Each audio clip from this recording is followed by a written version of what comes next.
Hi, this is Rashid Malik, IBA JEist, and today my topic is Mohammed bin Qasim. सबसे पहला इसका point है कि Mohammad bin Qasim जो है ना वो पैदा हुए थे 695 एडी में। सऊदी अरेबिया का सिटी है ताइफ, तो यहाँ पे ये पैदा हुए। आपने जो है यहाँ पे ईयर और सिटी एंड कंट्री याद रखना है। अच्छा, उसके बाद दूसरा पॉइंट है कि he was a Syrian general. Syrian general means जैसे कि वो सीरिया के रहने वाले थे। लाइक अगर कोई पाकिस्तानी जनरल हो तो हम कह सकते हैं कि वो पाकिस्तान का जो कंट्री का रहने वाला हो तो उसको हम कह सकते हैं कि पाकिस्तानी जनरल है। तो ऐसे हम कह सकते हैं कि ये सीरियन जनरल है क्योंकि वो वहाँ के रहने वाले थे, सीरिया के। अच्छा, मोहम्मद बिन कासिम का जो रियल नेम है वो है इमामुद्दीन मोहम्मद बिन कासिम। तो ये मोस्ट इम्पॉर्टेंट पॉइंट है जो कि टेस्टों में आता रहता है कि real name Mohammad bin Qasim का क्या है, इमामुद्दीन मोहम्मद बिन कासिम। अच्छा, मोहम्मद बिन कासिम कौन थे?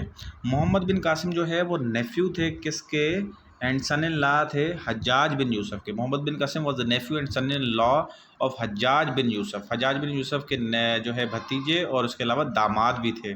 अब मेन सवाल ये कि हज्जाज बिन यूसुफ कौन है? हज्जाज बिन यूसुफ जो है वो गवर्नर ऑफ इराक थे, उसके ये सन इन लॉ एंड नेफ्यू थे। अच्छा, उसके बाद जो है इन्होंने किस किस एरिया पे जो है ना अटैक किए थे? सिंध में और पंजाब में जो है अटैक्स इसने किए थे। नेक्स्ट पॉइंट है कि इसको जो है वो किस खलीफा ने, वक्त का कौन सा खलीफा था जिसने इसको सिंध भेजा कि जाओ जाके जो है क्या कहते हैं अटैक करो सिंध पर। तो इस पॉइंट को जो है पढ़ लेते हैं पूरा, उसके बाद इसको एक्सप्लेन करता हूँ मैं। He was sent by caliph al Walid bin Abdul Malik to lead army towards Indian subcontinent to release the Muslims children and women who were kidnapped by Hindu pirates. तो अल वलीद बिन अब्दुल मालिक जो है बनो उमैया के 6th number वाले caliph हैं। उन्होंने जो है पुराने दौर में ऐसा होता था कि ट्रेडिंग होती थी ओशियन के ज़रिए, बल्कि आज के दौर में भी ऐसा ही होता है। तो बन्नू उमैया का जो 6th नंबर वाला कैलिफ है, इसके दौरे खिलाफत में इनका एक जहाज़ जो है वो लूट लिया गया था बहरिया अरब के अंदर। और हिंदू पायरेट्स थे, हिंदू बहरी कज़ाक थे जिन्होंने ये लूटा था। और उन हिंदू बहरी कज़ाक के ऊपर असर व रसूख रखते थे सिंध के जो उस वक्त के हुक्मरान थे राजा डहर साहब। तो एक दो दफ़ा रिक्वेस्ट भी की उन्होंने कि हमारा जहाज़ जो है वो यरगमाल बना लिया गया है, जिसके अंदर बच्चे हैं, फीमेल हैं, लेडीज़ हैं, उसके अलावा उसके अंदर सामान है बहुत सारा जो उन्होंने लूट लिया है। तो राजा डर साहब ने जो है वो मना किया कि ये हमने नहीं किया और हिंदू पायरेट्स हमारे कहने में नहीं है। तो फिर आखिर ये होता है कि अल वलीद बिन अब्दुल मालिक जो है फिर मोहम्मद बिन कासिम की लीडरशिप में जो है एक काफ़िला भेजते हैं कि जाओ जाके अपना जहाज़ भी छुड़वा के लाओ। तो यहाँ से ये सारी स्टोरी क्रिएट होती है कि किस तरह जो है वो मोहम्मद बिन कासिम सिंध में आते हैं और अटैक करते हैं और राजा डहर को कत्ल करते हैं। तो आगे एक पॉइंट है उसको भी देख लेते हैं। Raja Dahir was a ruler of Sindh. उस वक्त का जो रूलर था सिंध का वो था राजा डहर। अब राजा डहर जो थे वो बरहमन डायनेस्टी, यानी हिंदूज़ में जो है ना नॉन मुस्लिम में सबसे टॉप मोस्ट जो क्या कहते हैं आप फ़िरका कह लें, वो बरहमन हैं। जैसे मुसलमानों के अंदर सैयद जो हैं टॉप पर होते हैं, उनकी मतलब इज़्ज़त जो है हम बनु हाशिम के जैसे ज़्यादा करते हैं, सैयद होने के जैसे ज़्यादा करते हैं। बिल्कुल इसी तरह बरहमन एक इनके अंदर हिंदूज़ के अंदर जो है एक फ़िरका है जो कि बहुत मोस्ट इम्पॉर्टेंट समझा जाता है और बहुत ही इज़्ज़त के लायक समझा जाता है। ये उस डायनेस्टी से वाबस्ता थे और लास्ट रूलर थे, सिंध के हुक्मरान थे, जिसके साथ जो है जंग हुई मोहम्मद बिन कासिम की। तो इसको किल्ड किया किसने? मोहम्मद बिन कासिम ने बैटल ऑफ अरोर के अंदर। अब यहाँ पे मेन पॉइंट जो है ना आपने ये याद रखना है कि मोहम्मद बिन कासिम ने जो है वो अरोर के मकाम पे, यानी कि जो अब मॉडर्न इसका नाम है वो है नवाबशाह, मतलब नवाबशाह के करीब जो है एक बैटल ऑफ अरोर हुई थी जिसमें उसने मोहम्मद बिन कासिम ने राजा डहर को कत्ल किया था। अच्छा, एक दो पेपर में पास पेपर्स में इस तरह के सवाल अब भी आए हुए हैं कि जो है राजा डहर के फादर का नाम क्या है? तो वो भी पॉइंट मैंने यहाँ पे लिख दिया है कि राजा डहर के फादर का नाम है चच। और इनके ऊपर एक इनकी हिस्ट्री के ऊपर एक बुक भी लिखी गई है, चच नामो। अच्छा, आगे चलते हैं। एक और पॉइंट है कि ही कन्क्यूर्ड सिंध इन 712 AD and control for short period of 4 years. इसने जो है ना 712 AD में सिंध को फतह किया और सिर्फ छोटे से टाइम पीरियड के लिए 4 साल के लिए जो है इसने ये इलाका फतह किया। तो आगे चलते हैं बाकी पॉइंट्स। अच्छा, मोहम्मद बिन कासिम साहब जो है वो कितने लोगों के साथ सिंध में अटैक किया था? 12,000 मैंस के साथ जो है उसने अटैक किया था सिंध के ऊपर। और उसके अलावा हजाज बिन यूसुफ का पॉइंट मैंने पहले ही बता दिया था कि हजाज बिन यूसुफ के जो है ना मोहम्मद बिन कासिम क्या लगते हैं, नेफ्यू हैं और उसके अलावा सन-इन-लॉ हैं। अब हजाज बिन यूसुफ का जहाँ पे इंट्रोडक्शन आया कि हजाज बिन यूसुफ जो है वो गवर्नर ऑफ इराक हैं और इसके अलावा इसी ने ही मोहम्मद बिन कासिम को जो है वारफेयर के बारे में एंड गवर्नेंस के बारे में सिखाया और बताया। अच्छा, उसके बाद जो है सुलेमान बिन अब्दुल मालिक कैलिफ हुए। अल वलीद बिन अब्दुल मालिक की डेथ हो जाती है, वो जो है 6वें नंबर के खलीफा होते हैं। उसके बाद सुलेमान बिन अब्दुल मालिक की बारी होती है, दौर खिलाफत होता है। और सुलेमान बिन अब्दुल मालिक जो है ना हमेशा से एंटी रहे हैं, एनिमी रहे हैं हजाज बिन यूसुफ के और उसकी पूरी फैमिली के। तो जैसे ही ये तख्त संभालते हैं तो मोहम्मद बिन कासिम को ऑर्डर करते हैं कि वापस जो है आओ और जो है सिंध और पंजाब को छोड़कर ये फतूहात जारी थी। अगर सुलेमान बिन अब्दुल मालिक मोहम्मद बिन कासिम को ना बुलाते तो ये बहुत सा एरिया और ये जो है फ़तह कर जाते। लेकिन सुलेमान बिन अब्दुल मालिक ने जो है वो ऑर्डर किया मोहम्मद बिन कासिम को कि वापस आओ। अच्छा, अब यहाँ पे मेन 2 पॉइंट्स हैं जो आपने मेमोराइज़ करने। नंबर 1 के मोहम्मद बिन कासिम को सिंध भेजने वाला खलीफा कौन था? अल वलीद बिन अब्दुल मालिक। और सिंध से वापस बुलाने वाला खलीफा कौन है? सुलेमान बिन अब्दुल मालिक। ये 2 मेन पॉइंट्स हैं जो एग्जाम्स में आ जाते हैं और मोस्ट इंपॉर्टेंट पॉइंट्स हैं, रिपीटेड पॉइंट्स हैं। तो आगे चलते हैं। Sindh was conquered by Mohammad bin Qasim during Umayyad periods. अच्छा, बन्नू उमैया के जो है ना दौरे खिलाफत में ये सिंध को कन्वर्ट किया गया, सिंध फतह किया गया। अब यहाँ पे थोड़ा सा इस्लामियात को डिस्कस कर लेते हैं क्योंकि मोहम्मद बिन कासिम और इस्लामियात काफ़ी एक दूसरे से क्लोज़ हैं। वैसे कि आप सल्लल्लाहु अलैहि वसल्लम जब ये छोड़कर जाते हैं ये जहान 632 AD में, तो उसके बाद खुलफाए राशिदीन का दौर आता है। और खुलफाए राशिदीन का दौर 632 से लेके गालिबन 660 है या 661 है, इस तक जो है खुलफाए राशिदीन का दौर चलता है। और खुलफाए राशिदीन के बाद फिर बन्नू उमैया आ जाती है, यानी कि हज़रत अमीर मुआविया साहब की जो गवर्नमेंट है वो स्टार्ट करते हैं। और बन्नू उमैया जिसे कहते हैं या उमैद कैलिफेट या उमैद पीरियड जो है उसे कहते हैं, जो कि 661 हिजरी से लेकर 750 और हिजरी नहीं एडी तक जो है चलती है। ठीक है, अब इसके बारे में मैं क्यों बता रहा हूँ, क्योंकि मोहम्मद बिन कासिम जो है ना वो इसी डायनेस्टी से ताल्लुक़ रखते थे। अच्छा, यहाँ पे कुछ मेन पॉइंट्स हैं वो भी डिस्कस कर लेते हैं। यहाँ पे लिखा हुआ है कि बन्नू उमैया का दौर खिलाफत 661 से लेकर 750 AD तक है। उसके बाद बन्नू उमैया का जो है फाउंडर कौन है?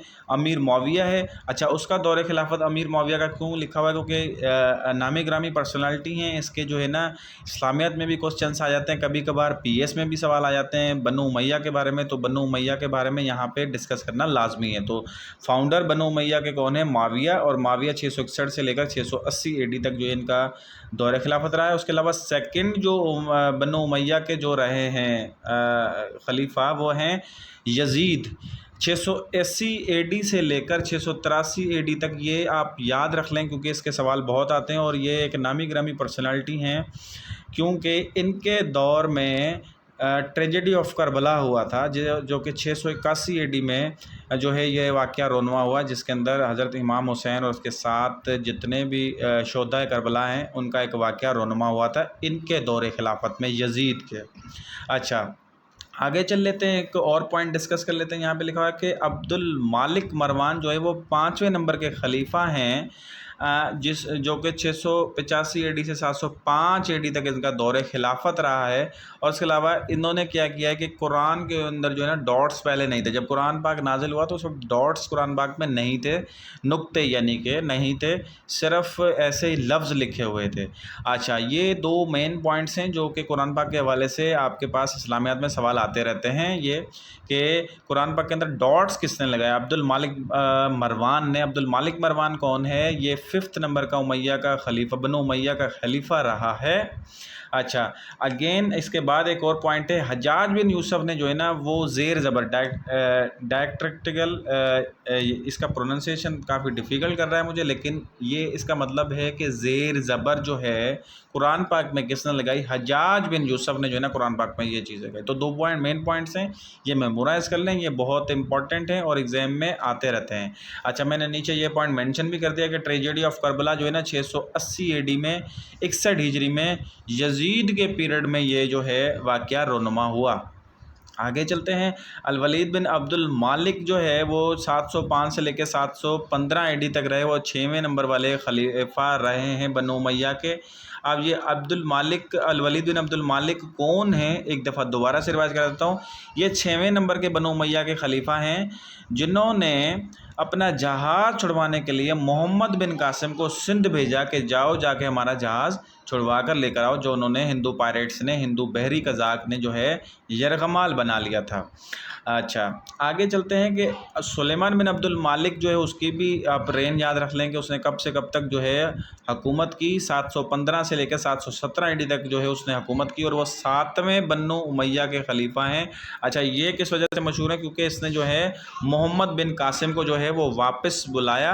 अपना सिंध और पंजाब जब फतूहात जारी थी मोहम्मद बिन कासिम की, तो इसने जो है वापस उसको बुला लिया। अच्छा, बन्नो उमैया का जो लास्ट रूलर है वो कौन है, मरवान II, जो कि 744 से लेकर 750 AD तक इसकी जो है दौरे खिलाफत रहा। अच्छा, बन्नो उमैया के बाद फिर अब्बासी कैलिफेट आई, अब्बासी पीरियड आया, और अब्बासी पीरियड कहाँ से कहाँ तक है, 750 से लेकर 1258 AD तक रहा।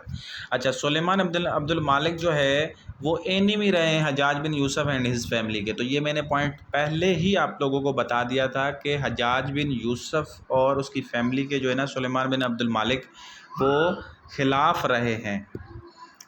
आगे चलते हैं, मोहम्मद बिन कासिम जो है उसको टॉर्चर किया गया था, 7 महीने कैद में रखा गया, उसके अलावा उसको टॉर्चर किया गया और फिर उसकी डेथ हो गई। अच्छा, टॉर्चर किसके जो है ना हुआ था ड्यूरिंग, यहाँ पे लिखा हुआ है कि सुलेमान बिन अब्दुल मालिक जो है ये खलीफा रहे हैं जिनके दौरे खिलाफत में अपने ही खलीफा ने मोहम्मद बिन कासिम जैसे हीरो को जो है कैद में रखवा के टॉर्चर करवा के उसको मरवा दिया। आगे चलते हैं, लास्ट पॉइंट है इसका कि मोहम्मद बिन कासिम जो है ना सिर्फ 20 साल की एज में 715 AD में मूसल, इराक़ का शहर है मूसल, यहाँ पे जो है इसकी डेथ हुई। अच्छा, अब ये मोहम्मद बिन कासिम एंड बन्नो उमैया की सारी मेन पॉइंट्स मैंने आपके साथ डिस्कस किए हैं। अगर मैं कहूँ कि ये सारे पास पेपर से सवाल हैं तो ये सारे पास पेपर से मैंने उठा के आपके साथ डिस्कस किए हैं। अदरवाइज़ अगर हम मोहम्मद बिन कासिम को थ्योरी की तरह डिस्कस करें तो इसके ऊपर बहुत मटीरियल है, लेकिन मैंने to the point facts and figure के साथ आपके साथ वो चीज़ें मोहम्मद बिन कासिम की डिस्कस की हैं जो कि किसी भी टेस्ट में, किसी भी एग्ज़ाम में मोहम्मद बिन कासिम से सवाल आते हैं तो इस तरह आते हैं। उसकी ज़िंदगी में से, उसने सिंध में अटैक कब किया, क्या हुआ, किससे जंग हुई, किसने उसको भेजा, किसने वापस बुलाया, ये सारी मेन पॉइंट्स पास्ट पेपर्स में से मैंने उठा के आप लोगों के साथ डिस्कस की हैं। अच्छा, उसके बाद एक और चीज़ देख लेते हैं कि बन्नो उमैया जो है इनकी डायनेस्टी का एक मैप है। इसको मैप को थोड़ा सा सिर्फ देख लेते हैं कि कैसे बन्नो उमैया का जो दौरे खिलाफत रहा है वो कैसे कहाँ तक रहा है। ये किसी एक कंट्री तक नहीं रहा, ये जब खिलाफतें होती थी पुराने दौर में, तो आप ये देख सकते हैं कि मैप जिसका अच्छा है तो उसे समझ में आ रहा होगा। ये देखें, ये पूरा ही एशिया उन्होंने कंट्रोल किया होता है, साउथ एशिया, सारा एशिया। ये देखें, यहाँ से फिर ये सेंट्रल एशिया, और ये सारा आप यहाँ से देख सकते हैं कि ये तुर्की वाले जो कंट्रीज़ हैं, उसके अलावा यहाँ पे ईरान, इराक़, पाकिस्तान, ये सारे कंट्रीज़ इनके ऊपर जो है खिलाफत रही है बन्नो उमैया की। आगे चलते हैं, ये देखें इस साइड, ये सिर्फ इधर ही नहीं है, ये फिर आगे अफ्रीकन कंट्री से होते हुए फिर ये यूरोपियन कंट्रीज़ में भी रही है। तो ये पूरी एक खिलाफत रही है बन्नो उमैया की, जो कि 661 से लेकर 750 AD तक मुख्तलिफ जो है इसके अंदर हुक्मरान आए, मुख्तलिफ जो है इसके अंदर रूलर आए, लेकिन हमने यहाँ पे डिस्कस किए मेन जो कि एग्ज़ाम्स में आ जाते हैं। अच्छा, इसके बनिस्बत जो सिंध में जो डायनेस्टी थी वो थी बरहमन डायनेस्टी, जिसके लास्ट रूलर थे राजा डायर साहब, जिसका हिस्ट्री में बहुत नाम आता है क्योंकि उसको मोहम्मद बिन कासिम ने बैटल ऑफ अरोर में कत्ल किया था और सिंध को फ़तह किया था। तो आज का मेरा टॉपिक एंड हुआ मोहम्मद बिन कासिम एंड बन्नू उमैया, और डिटेल के साथ मैंने आपको बताया कि कैसे ये वाक़यात रोनुमा हुए। तो मैं उम्मीद करता हूँ कि आपको समझ में आया होगा। अगर वीडियो अच्छी लगी हो तो आप लाइक कर दें और साथ ही साथ मेरा चैनल सब्सक्राइब कर दें ताकि मेरी हर आने वाली वीडियो आप लोगों को आसानी तरीके से मिल सके। थैंक यू, अल्लाह हाफिज़।